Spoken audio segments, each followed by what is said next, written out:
अस्सलाम वालेकुम स्टूडेंट्स। आज का टॉपिक है थ्री किंगडम क्लासिफिकेशन सिस्टम। 1866 में अर्नस्ट हैकेल एक साइंटिस्ट था जिसने टू किंगडम क्लासिफिकेशन में जो प्रॉब्लम आई, जो ऑब्जेक्शन आया, उसको सॉल्व किया और प्रेजेंट किया थर्ड किंगडम।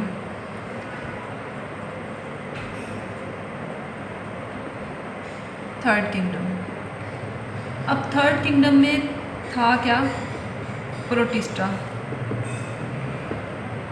प्रोटिस्टा में यूग्लिना लाइक ऑर्गेनिज्म थे और इसके अंदर बैक्टीरिया थे, लेकिन अभी तक फंजाई जो थी वो किंगडम प्लांटी में ही उसे रखा था।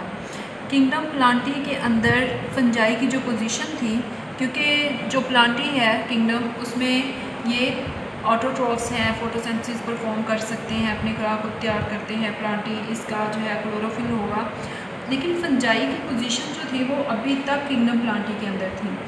तो इस सिस्टम में जो एक मेन इसका जो ड्रॉबैक था, अभी तक क्लियर नहीं किया था कॉन्सेप्ट प्रोकैरियोट्स और यूकैरियोट्स का, प्रो का और यूकैरियोट्स का। This system did not clear the difference between prokaryotes and eukaryotes का डिफरेंस अभी तक एक्सप्लेन नहीं किया था। तो जो बायोलॉजिस्ट थे वो डिसएग्री थे सबसे पहले कि फंजाई की जो पोजीशन है कि वो किंगडम प्लांटी के अंदर क्यों है, कि अगर ये इससे रिजेंबल नहीं करती तो इसकी पोजीशन इसमें किंगडम प्लांटी के अंदर नहीं होनी चाहिए, इसको एक सेपरेट इसके लिए कोई किंगडम होना चाहिए। तो वो इससे बिल्कुल डिसएग्री कर गए। Fungi resemble plant in many ways but are not autotrophs, ये अपनी खुराक को तैयार नहीं कर सकती थी। तो they are special form of heterotrophs that get their food by absorption. Absorption यानी इनका मोड ऑफ न्यूट्रिशन जो था वो क्या था? एब्जॉर्प्टिव था।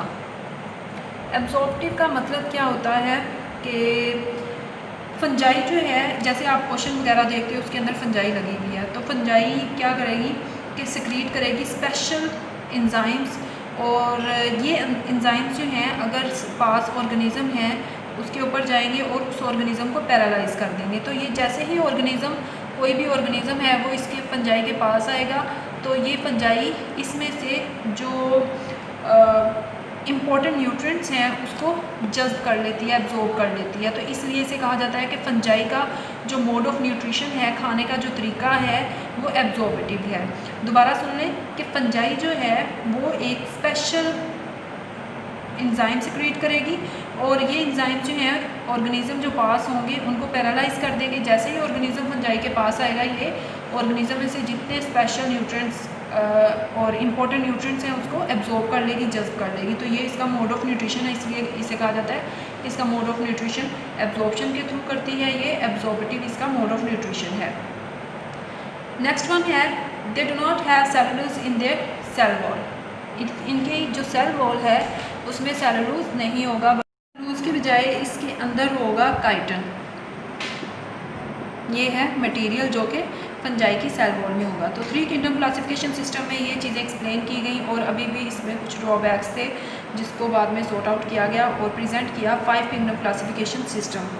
फाइव किंगडम क्लासिफिकेशन सिस्टम एक साइंटिस्ट है ईचर्टन, उसमें सबसे पहले 1937 में जो चीज़ अभी क्लियर नहीं हुई थी उसने क्या किया, प्रोकैरियोट्स को डिस्क्राइब किया टू डिस्क्राइब बैक्टीरिया और यूकैरियोट्स को डिस्क्राइब किया, ठीक है, ताकि एनिमल और प्लांट सेल को डिस्क्राइब किया जा सके। Prokaryotes and eukaryotes. प्रो का मतलब होता है बिफोर न्यूक्लियस और यूकैरियोट्स का मतलब होता है ट्रू न्यूक्लियस। अब प्रोकैरियोट्स में क्या आएंगे? बैक्टीरिया आएंगे और यूकैरियोट्स में क्या आएंगे? प्लांट्स और एनिमल्स आएंगे। 1967 में एक साइंटिस्ट था रॉबर्ट विटेकर, उसने इंट्रोड्यूस करवाया थ्री किंगडम क्लासिफिकेशन सिस्टम के बाद जो क्लासिफिकेशन सिस्टम आया वो था फाइव किंगडम क्लासिफिकेशन सिस्टम। 1967 में रॉबर्ट विटेकर है एक साइंटिस्ट, उसने इंट्रोड्यूस करवाया five kingdom classification system. Five kingdom classification system में सबसे पहले उसकी जो बेस थी वो डिसाइड की, और उसकी बेस क्या थी? Level of cellular organisation. Level of cellular organisation में ये चीज़ देखनी थी कि वो क्या हैं, प्रोकैरियोट्स हैं यूनिसेलुलर हैं, यूक्रियोट्स हैं और मल्टी सेलुलर हैं। ये टर्म्स मैं आपको एक्सप्लेन कर चुकी हूँ। प्रोक्रियोट्स की और यूक्रियोट्स की, यूनिसेलुलर और मल्टी सेलुलर के टर्म्स जो हैं वो मैं एक्सप्लेन कर चुकी हूँ। नेक्स्ट जो इसकी बेस थी वो ये थी कि प्रिंसिपल मोड ऑफ न्यूट्रिशन, इनका खाने का तरीका। मोड ऑफ न्यूट्रिशन में फोटोसिंथेसिस,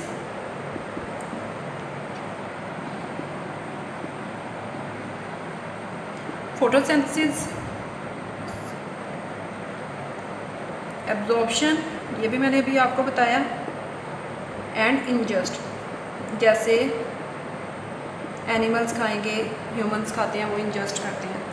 फोटोसिंथेसिस जो है वो प्रोसेस वो प्लांट्स का है, वो सनलाइट के प्रेजेंस में अपनी फूड तैयार करेंगे।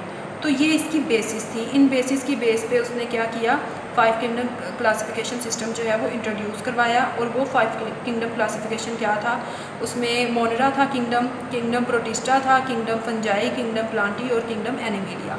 अब इन्हीं चीज़ों को यूज़ करते हुए इस बेस को, जो कि एक बहुत इम्पोर्टेंट थी, जो एक साइंटिस्ट ने, रॉबर्ट विटेकर ने बताया और उसकी बेस बहुत अच्छी उसने बताई, उसी को मॉडिफाई करते हुए 1988 में साइंटिस्ट आए, मार्गुलस एंड श्वार्ट्ज। इन्होंने रॉबर्ट विटेकर के जो 5 किंगडम क्लासिफिकेशन सिस्टम जो प्रेजेंट किया था विटेकर ने, उसको मॉडिफाई किया। जैसे ही उसने इसको मॉडिफाई किया तो उन्होंने इन सिस्टम को और इन किंगडम को बहुत अच्छे से एक्सप्लेन किया। और ये बाद में 5 किंगडम क्लासिफिकेशन जो थी, 5 किंगडम जो थे वो एज अ होल इसको जो है वो कंसीडर किया गया और अभी तक इसी को मानते हैं। तो they consider genetic along with cellular organisation and mode of nutrition in classification. They classified the organism into the same 5 kingdom as proposed by Whittaker. तो इन्होंने विटेकर की जो प्रेजेंटेशन थी उसी को मॉडिफाई करते हुए 5 किंगडम क्लासिफिकेशन की एक्सप्लेनेशन की। नेक्स्ट इंशाल्लाह डिस्कस करेंगे 5 kingdom classification. Thank you so much for watching.